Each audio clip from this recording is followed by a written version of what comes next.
Star Channel ပရိသတ်များအားလုံးပဲမင်္ဂလာပါခင်ဗျာယခုတစ်ခေါက်တင်ဆက်ပေးမယ့်သတင်းကတော့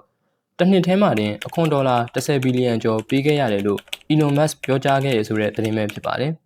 Elon Musk ကတစ်နှစ်ထဲမှာတင်အခွန်ဒေါ်လာ10ဘီလီယံကျော်ပေးခဲ့ရတယ်လို့ပြောကြားလိုက်ပါတယ်ဒါအပြင်တသက်တာမှာစုစုပေါင်းအခွန်ဒေါ်လာထရီလီယံနဲ့ချီပြီးပေးရနိုင်တယ်လို့လည်းသူကဆိုပါတယ်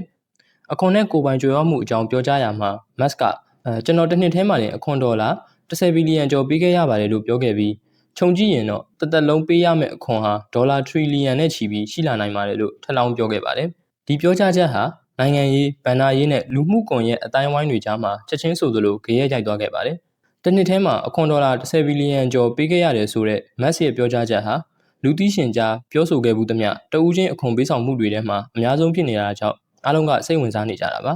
ဘီလီယံနာတွေဟာသူတို့ပိုင်ဆိုင်တဲ့ stock share တွေကိုရောင်းချတဲ့အခါဒါမှမဟုတ်ကုမ္ပဏီကပေးတဲ့ share ဝယ်ယူခွင့်တွေကိုအသုံးပြုတဲ့အခါမှာအခုလိုမျိုးအခွန်ပမာဏအများအများပေးဆောင်ရလေ့ရှိပါတယ်ဒါဟာ share အများပြားပိုင်ဆိုင်ထားတဲ့နည်းပညာကုမ္ပဏီတည်ထောင်သူတွေကြားမှာဖြစ်လေဖြစ်ထားရှိတဲ့အခြေအနေတစ်ခုပါ